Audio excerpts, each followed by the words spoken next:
A private business jet crashed Sunday evening while attempting to take off from Bangor International Airport in Maine, killing 7 of the 8 people on board. The Bombardier Challenger 600 jet flipped over and caught fire amid a heavy winter storm that blanketed much of New England. Officials say one member of the crew survived with serious injuries.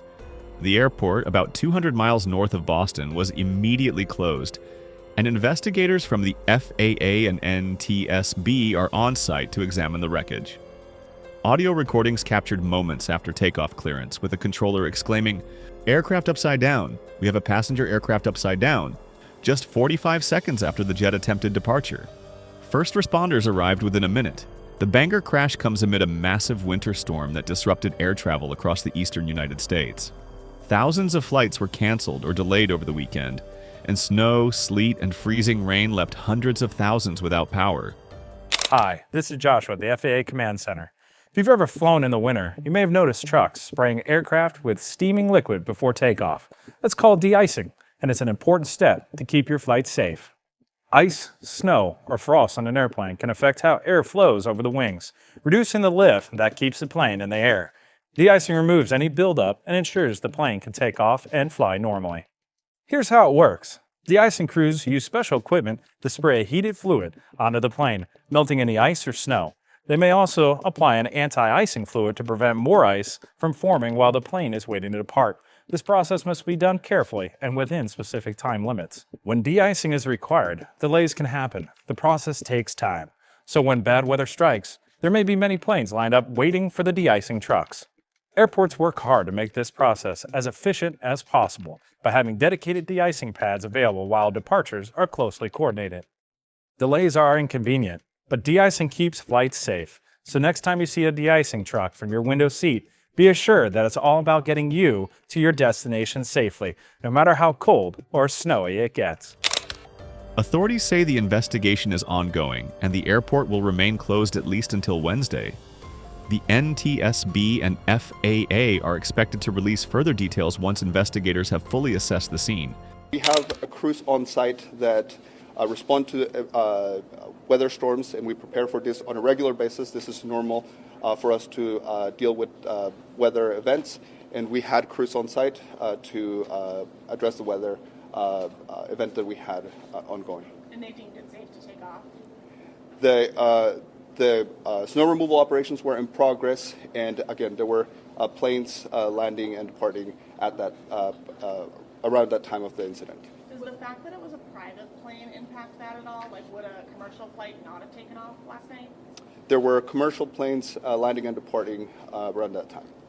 Was there a request to de-ice the plane at all? There were de-icing operations occurring at that time, yes. Where was the plane heading?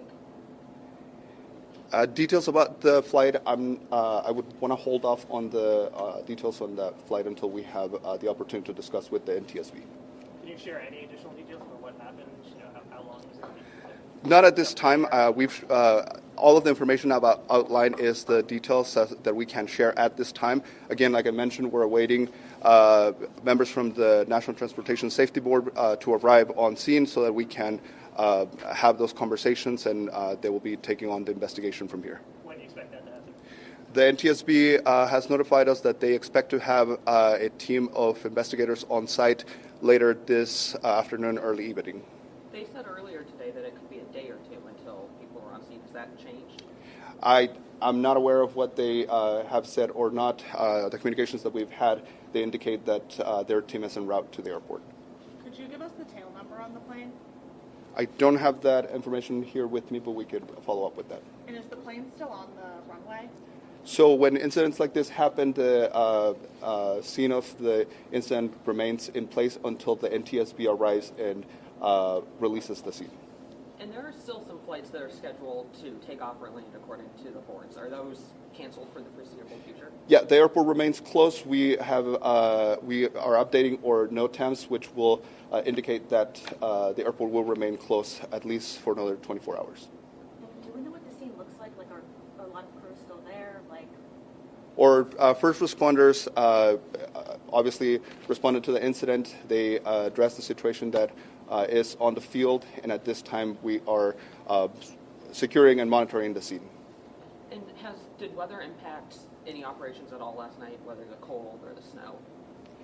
Well, as you are all aware, there was a major storm that was making its way across the vicinity and across the country.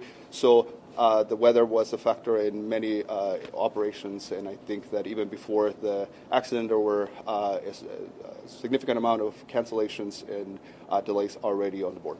What can you tell us about the flight? I know you can't tell us where it was going, but I mean, who owned the plane? It was a private jet. Can you tell us anything about that? At this time, I don't have additional information to share with you.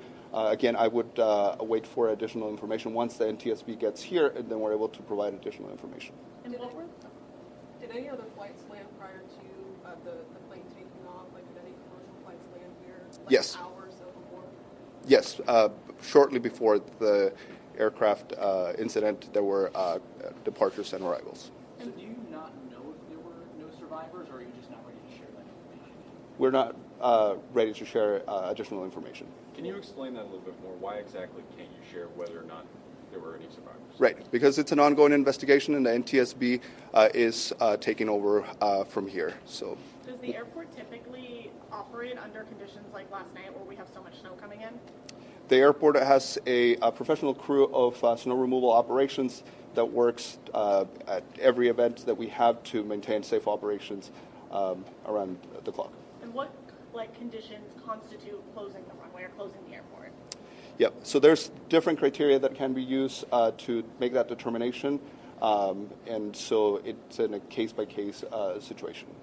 What is happening to the passengers who are stranded at this point? I know the airport typically closes after last departure.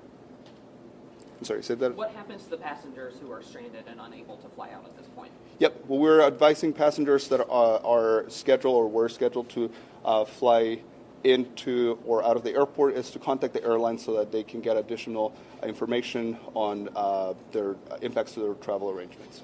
I'm sorry, can you just talk at all about what the conditions were like at the time of the crash?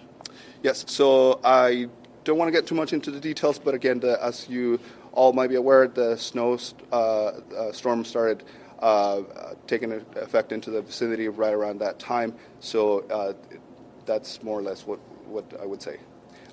That's all the time that I have for questions. Thank you for your time, and we'll provide additional information shortly after, once the NTSB is here.